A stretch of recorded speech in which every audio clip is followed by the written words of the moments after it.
Hello everyone, आज मैंने बनाया इंस्टेंट गाजर और मूली का अचार। ये खाने में बहुत टेस्टी लगती है, तो इसको ज़रूर बना कर देखिए, बहुत पसंद आएगी। किसी भी रोटी पराठे के साथ खाएंगे ना, बहुत अच्छा लगेगा। तो मैंने एक गाजर एक मूली लिया है। आप इसकी क्वांटिटी बढ़ा भी सकते हैं। और मैंने थोड़ा कम क्वांटिटी में बनाया है क्योंकि मैं ज़्यादा नहीं बनाती, ख़त्म होता है तो फिर मैं फिर से बना लेती हूँ। तो मैंने एक गाजर एक मूली को धोकर अच्छे से छील लिया है, धो लिया है और धोकर थोड़ा सा धूप में सुखा लिया था।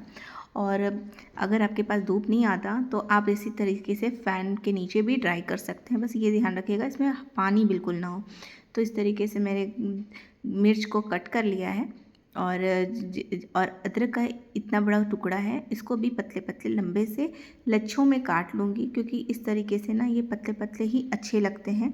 ऐसे आप अपने हिसाब से जैसी मर्ज़ी आप काट सकते हैं, बट इस तरीके से काटने से ना ये अचार जल्दी गल भी जाते हैं और खाने में भी अच्छे लगते हैं और दिखने में भी अच्छे लगते हैं। तो मैंने काट लिया है।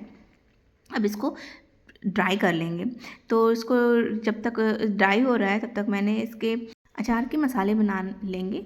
तो उसके लिए मैंने 2 चम्मच राई लिया है, 1 चम्मच येलो वाली राई है, सरसों जो होती है येलो वाली, 2 चम्मच जीरा है, काली मिर्च 12 से 15 है, मेथी आधा चम्मच से थोड़ा कम है, सौंफ 2 चम्मच है और ये अजवाइन मैंने 1 चम्मच डाला है। सूखा धनिया जो साबुत धनिया होता है वो मैंने 2 चम्मच डाला है। इसको ड्राई रोस्ट करना है। मेथी की क्वांटिटी कम रखिएगा, नहीं तो फिर है ना अचार के मसाले जो ना थोड़े कड़वे लगेंगे, तो मेथी कम ही क्वांटिटी में डालिएगा।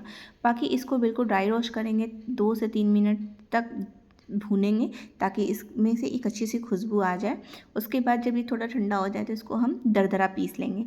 उसके बाद मैंने हाफ कप सरसों का तेल लिया है। इसको बहुत अच्छे से गर्म करना है, बिल्कुल धुआं निकलने तक गर्म करना है। अचार जो है ना सरसों के तेल में ही अच्छे लगते हैं। तो ये गर्म होना स्टार्ट हो गया, अब बंद कर देंगे और थोड़ा ठंडा होने देंगे। इधर मैंने मसाले को भी अच्छे से दरदरा पीस लिया है, आप देख सकते हैं।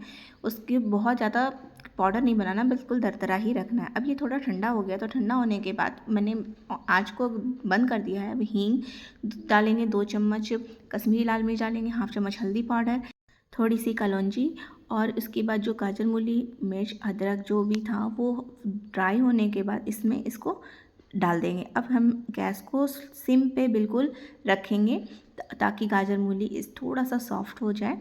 और गैस को बिल्कुल याद रखिएगा सिम पे ही रखना है। उसके बाद है ना नमक की क्वांटिटी, अब नमक डाला है मैंने, नमक की क्वांटिटी थोड़ा ज़्यादा रखिएगा क्योंकि अचार में नमक अच्छी क्वांटिटी में डालने से इसका टेस्ट अच्छा होता है। और 3 चम्मच जो हमने मसाला तैयार किया था अचार का वो डाला है मैंने। उसके बाद इसकी लाइफ को बढ़ाने के लिए मैंने 1 चम्मच वाइट विनेगर डाला है। इससे खट्टा खट्टा टेस्ट भी आएगा और इसकी सेल्फ लाइफ बढ़ जाएगी। मेरे को नमक थोड़ा कम लग रहा था तो मैंने थोड़ा सा नमक और ऐड किया है और ये इंस्टेंट अचार रेडी है।